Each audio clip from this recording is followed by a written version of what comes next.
بسم اللہ الرحمن الرحیم. تو سبق پڑھا کے پھر پوچھتا ہوں کچھ. سبق بڑا زبردست ہے، ذرا سنیے گا غور سے. پہلے متن پڑھتا ہوں پھر اس کے بعد شرح پڑھ دیتا ہوں، ٹھیک ہے. فلما کان علم البلاغتی، یہ شروع کی بحث یاد کر لیجیے گا ورنہ میں پوچھتا رہوں گا علم معانی کیا ہے، علم بیان کیا ہے، علم بدیع کیا ہے، آپ کو کچھ بھی نہیں آئے گا. فلما کان علم البلاغتی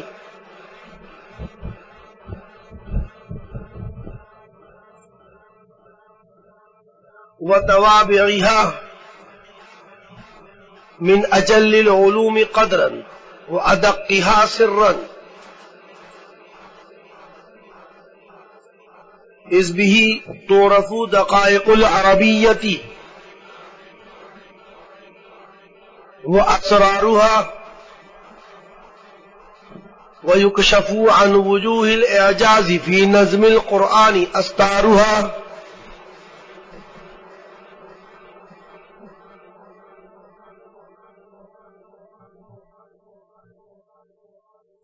یہاں سے مصنف رحمہ اللہ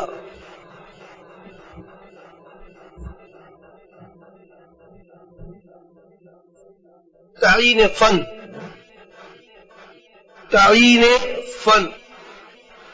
وجہ تعین فن کہ اس فن کو متعین کرنے کی وجہ کیا تھی اس کو بیان کر رہے ہیں. وجہ تعین الفن، وجہ تعین فن، اس فن کو اختیار کرنے کی کیا وجہ پیش آئی کہ میں نے اس فن پر کیوں لکھا. غور سے سنیے گا جی. فلما کان علم البلاغت وتوابعها، جب علم بلاغت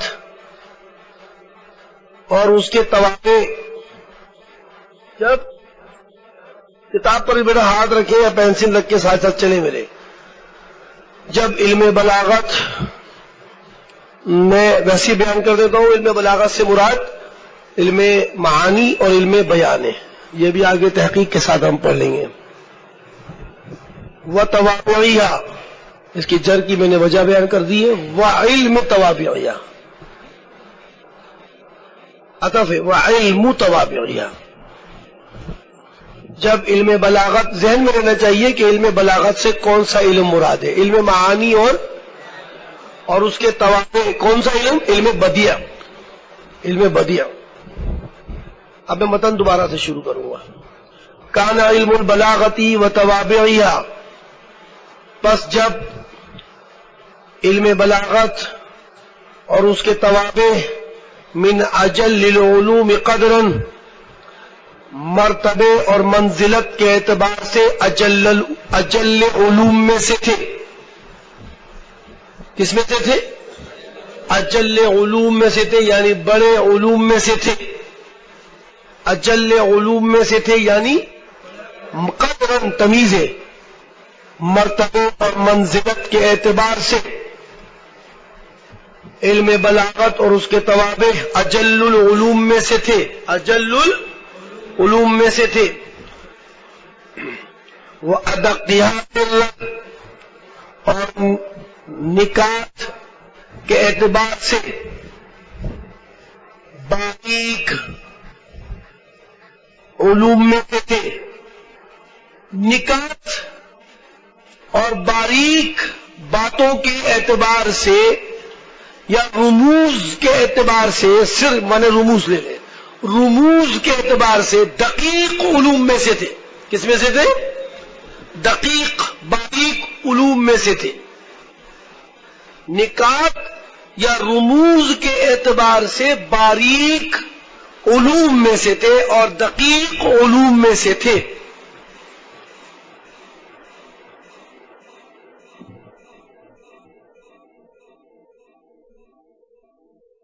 باریک علوم میں سے تھے کیا مطلب؟ دقیق علوم میں سے تھے، مطلب اذ به تعرف دقائق العربیۃ واسرارها. یہ علوم ادق اور دقیق علوم اس لیے تھے، باریک علوم اس لیے تھے کہ اس بھی کہ اس لیے کہ اس کے ذریعے یعنی علم بلاغت اور اس کے توابع کسی اور سے نہیں ان علوم کے ذریعے سے تعرف دقائق العربیت، ان علوم کے ذریعے سے عربیت کی باریکیوں کو پہچانا جاتا تھا، وہ اسرارها اور ان کے رموز اسرار نکات، کچھ بھی ترجمہ کر لیں، رموز راز کی باتیں، اسرار یہی مانے رموز، اسرار کا مانے نکات، نکتے کام کی باتیں نکالے جاتے تھے، پہچانے جاتے تھے۔ تو معلوم ہوا کہ علم بلاغت ماں اپنے توابع کے یہ کیسا علوم تھے؟ ادق العلوم میں سے تھے۔ کس میں سے تھے؟ ادق العلوم میں سے تھے، یعنی تمام علوم میں باریک اور دقیق تھے۔ باریک باتیں عربیت کی نکالی جاتی تھی، باریک کام کی باتیں عربیت سے نکالی جاتی تھی۔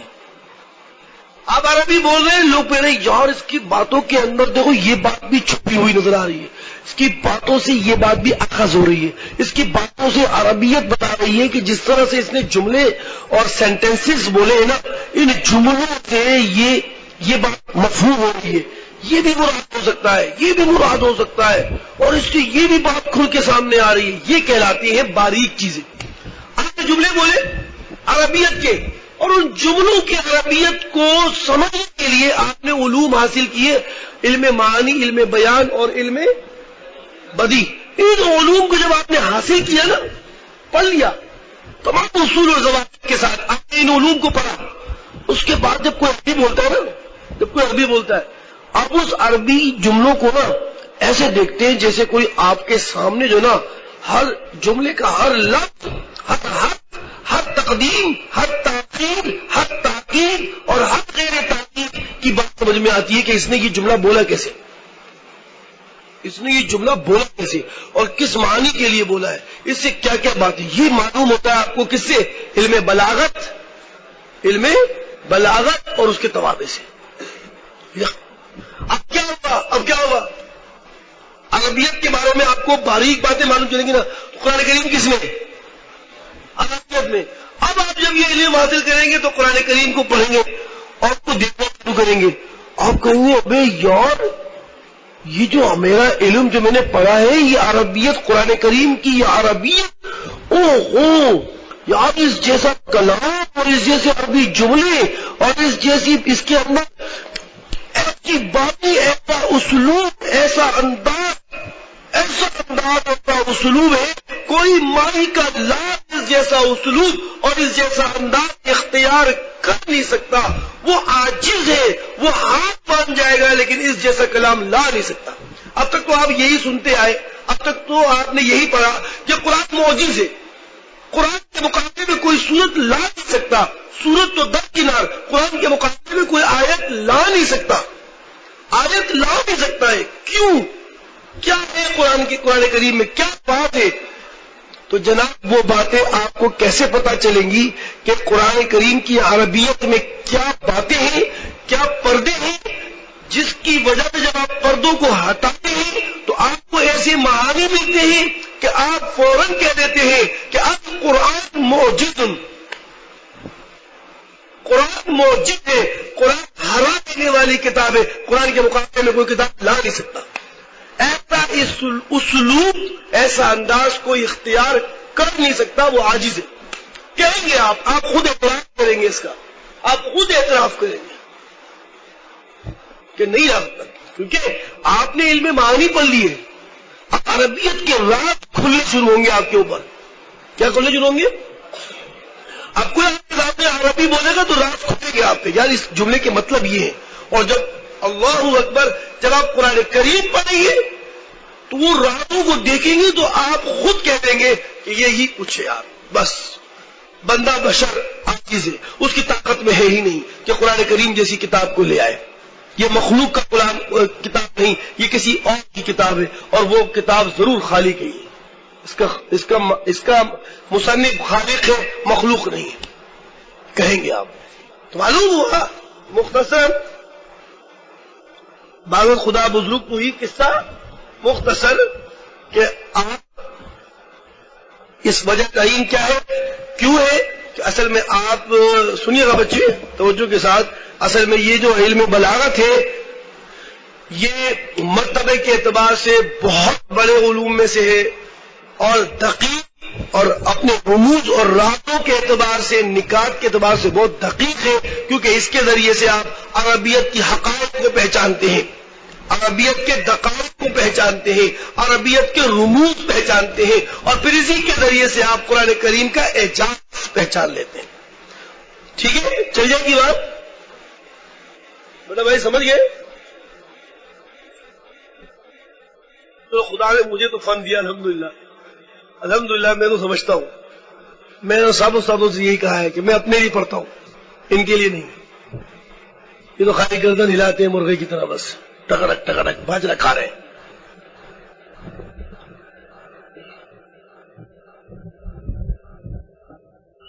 آئیے دیکھیے، اب دیکھیے گا، اب آپ کو شاید اور بات مزید سمجھ میں آئے گی. کتاب کی طرف نظر رکھیے گا، معانی مطلب کو دیکھتے رہیے گا کہ استاد کیا ترجمہ کر رہا ہے اور کیسے پڑھ رہا ہے.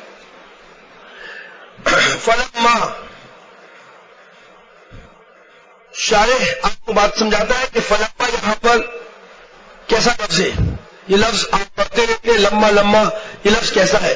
کہتے ہیں یہ لمبا کا جو لفظ ہے یہ ظرف ہے، بمعنی وقت، بمعنی اذ، ہوا ظرف بمعنی اذ. تو ترجمہ کیا کریں گے اس کا؟ لمبا کا جب، جس وقت. اور اس کے استعمال کا ڈھنگ سکھاتے ہیں، استعمال کا ڈھنگ اور طریقہ سکھلاتے ہیں کہ یستعمل استعمال الشرط، اس کو شرط کی طرح استعمال کیا جاتا ہے، شرط کی طرح استعمال کیا جاتا ہے. اور شرط کیسے استعمال ہوتی ہے بچوں؟ شرط کے لیے کہتے ہیں یلی فعل ماضی. ضروری ہے کہ جب یہ شرط کی طرح استعمال ہوتا ہے تو لمبا کے قریب فعل ماضی ہوگا. لمبا کے قریب کیا ہوگا؟ یلی ہی فعل ماضی، اس کے قریب فعل ماضی ہوگا. لفظ و معنن، لفظوں میں ماضی ہو جیسے کانا ہے، ضربہ ہے، نصرہ ہے، یا معنن ماضی ہو لم کے ساتھ، لم یکن، لم یضرب، لم ینصر، لم کے ساتھ. کیونکہ آپ کو پتا ہے لم فعل مضارع کو ماضی کے معنی میں کر دیتا، ماضی نہیں کر دیتا بلکہ ماضی کے معنی میں کر دیتا ہے. فلما، یہ بات اتنی بات سمجھا کر شارح آگے چلا. فلما ہوا ظرف، یہ ظرف ہے یعنی وقت یا جگہ کا معنی بتائے گا، لیکن یہاں پر مراد وقت ہے. ظرف ہے بمعنی از، اور از کے معنی میں ہے جیسے از ظرف ہے. یستعمل استعمال الشرطی، استعمال کیا جاتا ہے اس کو شرط کی طرح. یلیہی یعنی یلیہی قریب ہوگا اس کے، فعل ماضی، ماضی کا فعل، لفظاً و معنن، خواہ وہ لفظوں میں ہو یا معنی میں ہو. جیسے آپ یہاں دیکھ لیں، یہاں کیا ہے؟ فلما کانا، فلما داخل ہے کس کے اوپر؟ کانا پر. کانا کون سا صیغہ ہے؟ ماضی. صحیح ہو گیا؟ فلما کانا علم البلاغتی، علم البلاغت. اب بلاغت کا علم تو ہم فرسٹ ٹائم دیکھ رہے ہیں کہ بلاغت آیا ہے. بلاغت کہتے کس کو ہے؟ کون سا علم ہے یہ بلاغت؟ اس کا نام بتا دے. هو المعانی والبیان. علم بلاغت کون سا ہے؟ وہ معانی کا علم ہے. وہ ہم آپ کو بتائیں گے کہ معانی میں کیا ہوتا ہے اور بیان میں کیا. وعلم توابعها، اور علم بلاغت اور اس کے توابع، ہر ضمیر کا مرجع یہ لوٹ رہا ہے بلاغت کی طرف، اور اس کے توابع یعنی علم توابع. وہ اور وہ کون سا علم ہے؟ بدیع. من اجل العلوم قدرا، قدر تمیز ہے اجل کے مرتبے کے اعتبار سے بڑے علوموں میں سے تھا. علم بلاغت اور اس کے توابع مرتبے کے اعتبار سے بڑے علوموں میں سے تھا، وہ ادقھا سرًا، اور رموز کے اعتبار سے بڑے دقیق تھا، رموز کے اعتبار سے بڑا دقیق تھا، بڑا باریک بین علوم تھا۔ تو میں نے بھی ایسے ہی فن کو چنا، چوائس کی، میں نے بھی ایسے ہی فن کی چوائس کی جو بڑے علوم میں سے ہو۔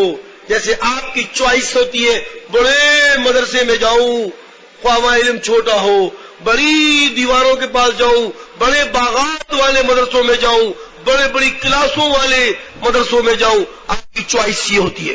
لیکن مصنف کی چوائس یہ نہیں تھی، وہ مادہ پرستی نہیں، وہ ایک باطنی روحانی چیز کی طرف تھے، اور وہ چیز کیا تھی؟ علم بلاغت۔ وہ علم بلاغت کس میں سے تھا؟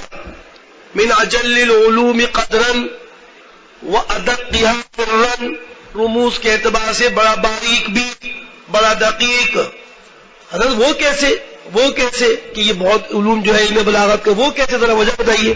اس لیے کہ یہ اس لیے کہ اس کے ذریعے بھی کا ضمیر کا مرجع بتاتے ہیں، آپ کو چھوڑیں گے نہیں، آپ کو ساری بات کھل کے بیان کریں گے، لیکن پھر بھی آپ اردو شرح کے بیٹھیے گا تھوڑے دنوں بعد انشاءاللہ اس سے بھی کچھ سمجھ میں نہیں آئے گا، کیونکہ وہ ایسی دکانداری ہے کہ آپ کو چیز ڈھونڈنے میں ہی، آپ کو نمک چاہیے، دکاندار نے کہا کہ نمک اندر سے لے لو، خود ہی لے لو۔ اب آپ ڈھونڈتے جا رہے ہیں، آدھے گھنٹے میں آپ کو نمک ملا، وہ بھی تھیلی پھٹی ہوئی تھی، جیسے اٹھایا وہ نمک سارا گر گیا، نمک ملا آپ کو۔ تو دکانداری شراب اردو شراب لے کے بیٹھے آپ ڈھونڈنے اس کا مطلب کیا ہے، اس کا مطلب کیا ہے، اس کا مطلب کیا ہے۔ آپ کی اس نگاہ استاد کی نگاہ تھوڑی ہوتی ہے، استاد کی نگاہ کو اللہ تعالیٰ نے مقام دیا ہے یار، آپ ایسی باتیں کر رہے ہو۔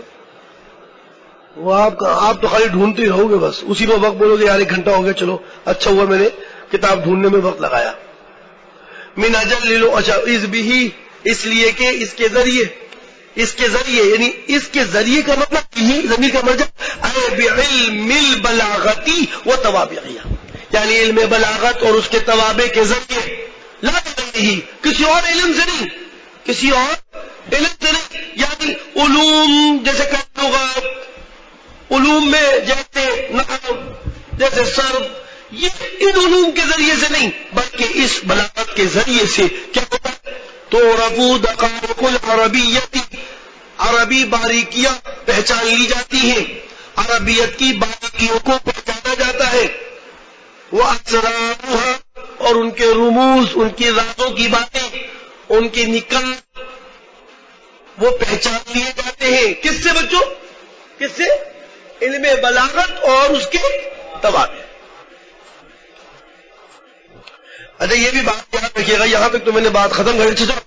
فیکونو، بس ہو گیا، فیکونو، بس ہو گیا، من ادق العلوم السرا، بس یہ علوم ہو گئے تمام علوم میں زیادہ باریک بین، رموز کے اعتبار سے تمام علوم میں یہ علوم کیا ہو گئے؟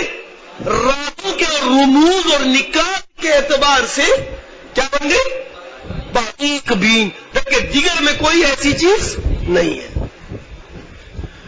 ایک بات بیچ میں، من اجل العلوم میں من تبعیضیہ ہے بچوں، میں سارے علوم سے ترجمہ کرنا مناسب تو نہیں سمجھوں گا کہ تمام علوم سے، ورنہ علم التفسیر، علم الحدیث، علم الفقہ، یہ اصل میں اجل العلوم یہ زیادہ ہے بنسبت علم بلاغت کے۔ تو یہ من تبعیضیہ جس میں آپ صرف، لغت، نحو یہ سب دیکھ سکتے ہیں، لیکن علم تفسیر، علم حدیث کو آپ علم بلاغت کے مقابلے میں کم نہیں کر سکتے، کیونکہ علم حدیث اور علم تفسیر کا علوم وہ علم بلاغت سے بھی کیا ہے؟ بڑھ کر ہے۔ تو من تبعیضیہ علوم تو اچھی بات ہے، یہ من تبعیضیہ ہے، یعنی یہ ترجمہ کر لیں کہ علم بلاغت اور اس کے توابع وہ بعض علوم سے مرتبے میں کیا ہے؟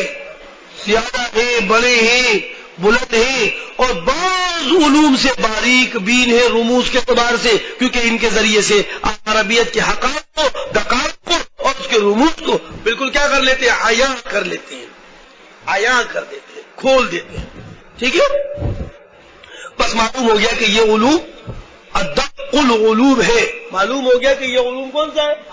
ادق العلوم ہے. ادق مانے دقیق. اس میں تفصیل کا سیکھا.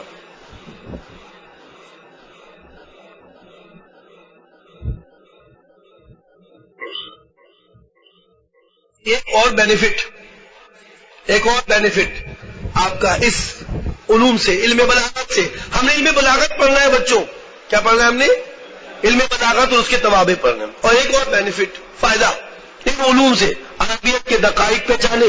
اور یکشف بھی ادھر بھی لگاؤ، اس بھی ادھر بھی لگاؤ. اب پڑھو اس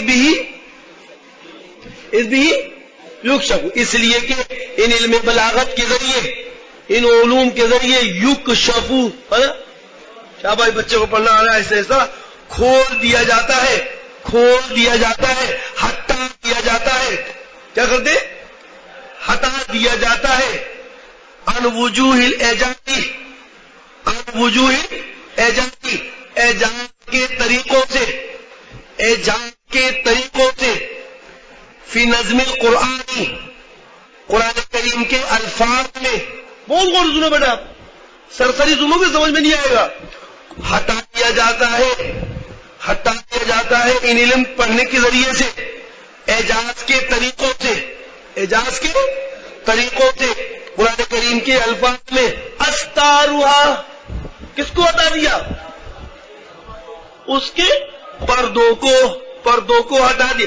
قرآن کریم پڑھتے ہیں، قرآن کریم موجود ہے لیکن اس میں پردے لگے ہوئے ہیں. ٹھکٹک پردے. ہم تو لگ پڑھ کے چلے گئے، لیکن پردے کہ قرآن کریم کوئی معمولی کتاب نہیں بلکہ غیر معمولی کتاب ہے. کیا ہے؟ یا کچھ ہے. اب اس پہ پردے ہیں. تو جب آپ علم بلاغت سنو بیٹا، جب علم بلاغت پڑھیں گے نا، ایک ایک کر کے پردے ہٹیں گے. جیسے خوبصورت حسین عورتوں کے چہرے سے یوں پردہ ہٹایا جائے تو کیا بات ہوتا ہے؟ حسین چہرے ظاہر ہوتے ہیں. کیا ظاہر ہوتے ہیں؟ حسین چہرہ. ہر اوپر پردہ تھا، اوپر کیا تھا؟ پردہ تھا. جیسے ہی وہ پردہ ہٹایا حسین چہروں سے تو اندر کیا نظر آیا؟ خوبصورت چہرے نظر آئے. حقائق کھل گئے، حقیقت سامنے گئی، حقیقت. تو قرآن کریم کو خوبصورت چہروں کے ساتھ تشبیہ دی جا رہی ہے. میں آپ کو تشبیہ بتاؤں گا ابھی. خوبصورت چہروں کے ساتھ تشبیہ دی جا رہی ہے کہ قرآن کریم کے تو یہ خوبصورت چہرے ہیں، ان کے اوپر پردے ہیں.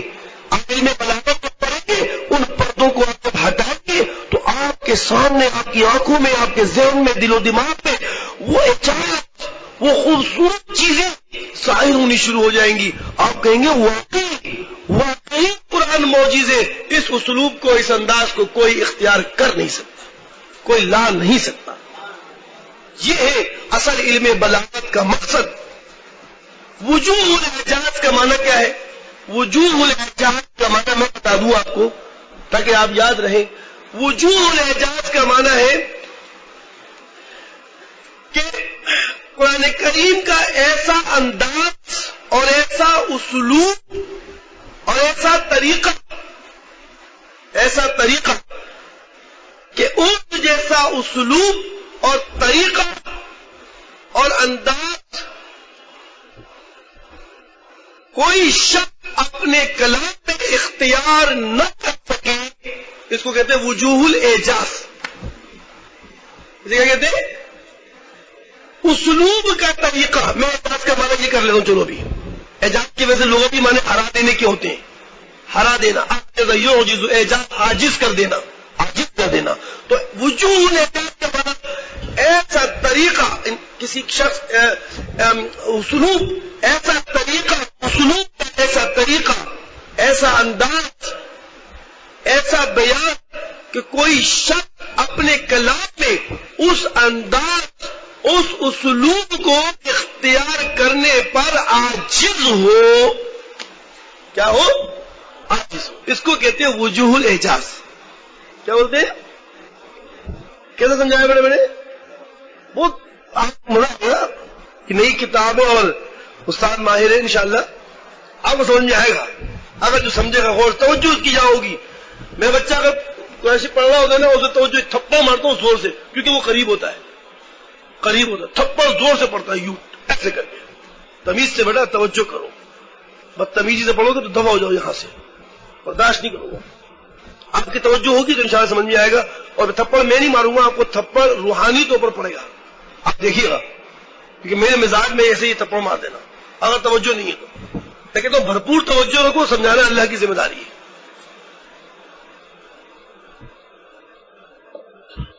جہاد میں شریک ہوا ہے بندہ، شہید مطلب شریک ہوا ہے، مقصد تو اس کا وار کرنا ہے، دشمن کو مارنا ہے، اپنے آپ کو بچانا ہے، اپنے آپ کو دفاع کرنا ہے، لیکن نہیں چلا ہوا، لیکن شہادت تو ملی.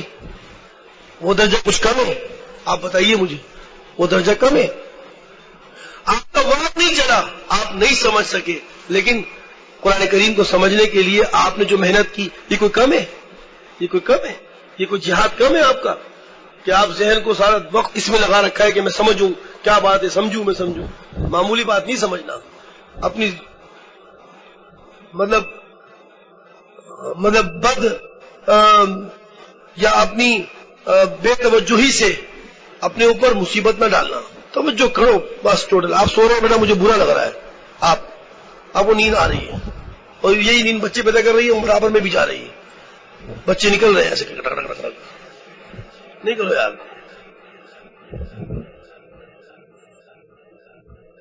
چلو بچوں، وَيُكْشَفُ عَنْ وُجُوهِ الْإِعْجَازِ فِي نَظْمِ الْقُرْآنِ اسْتَغْفِرُ متن سمجھ لیجئے. اور اسی کے ذریعے سے اعجاز اور اسلوب کے طریقوں کو جو قرآن کریم کے الفاظ میں موجود ہے اس سے یہ نائب فاعل یکشف کا پردوں کو کیا کہتا ہے؟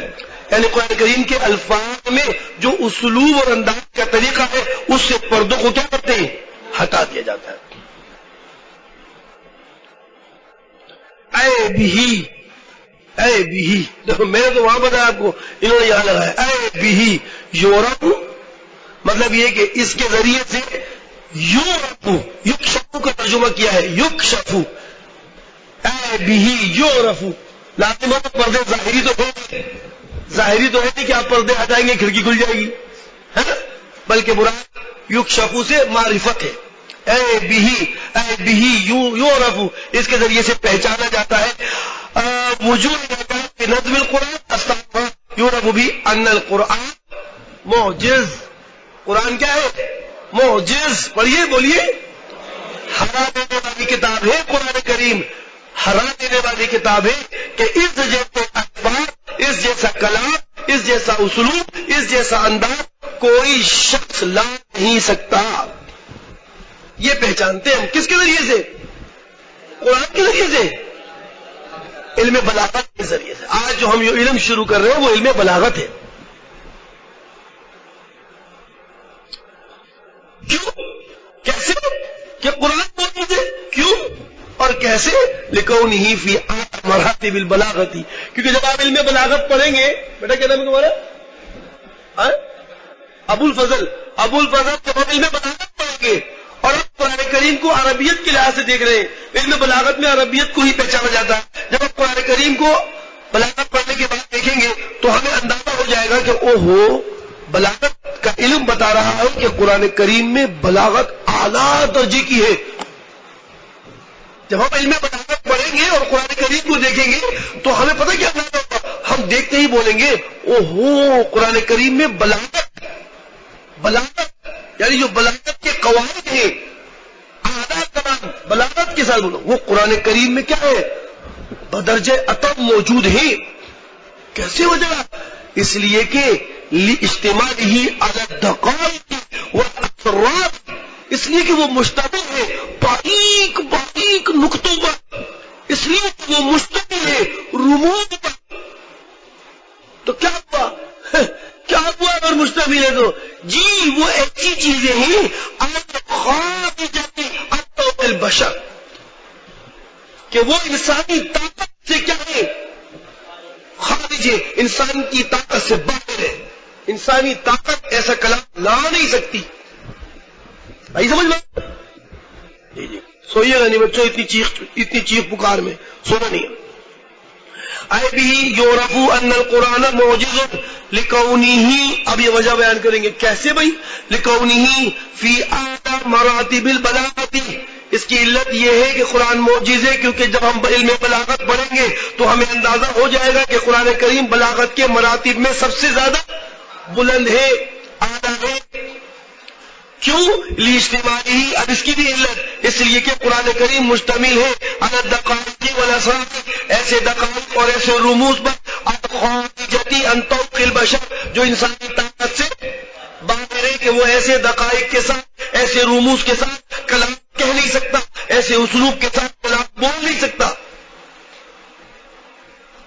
اور جب آپ نے قرآن کریم کو معجز پا دیا، آپ نے قرآن کریم کو معجز پا دیا، آپ نے اقرار کر لیا، آپ نے اس بات پر تسلی کر لی کہ قرآن کریم معجز ہے، تو آپ بتائیے اس سے آپ کو کیا فائدہ ملے گا؟ ھذا وسیلۃ الی تصدیق النبی صلی اللہ علیہ وسلم، آپ ضرور کہیں گے کہ یہ نبی سچا ہے، کیونکہ یہ کلام مخلوق کا نہیں، یہ کلام خالق کا ہے، اور جو اس کلام کا دعویٰ ہے وہ ضرور نبی اور رسول اور پیغمبر ہے، وہ عام آدمی نہیں ہو سکتا۔ وہ عام آدمی ہو سکتا کہ ایسا معجز کلام اپنے منہ سے بولے؟ یہ مخلوق کا کلام ہے ہی نہیں، یہ مخلوق کا کلام ہے ہی نہیں۔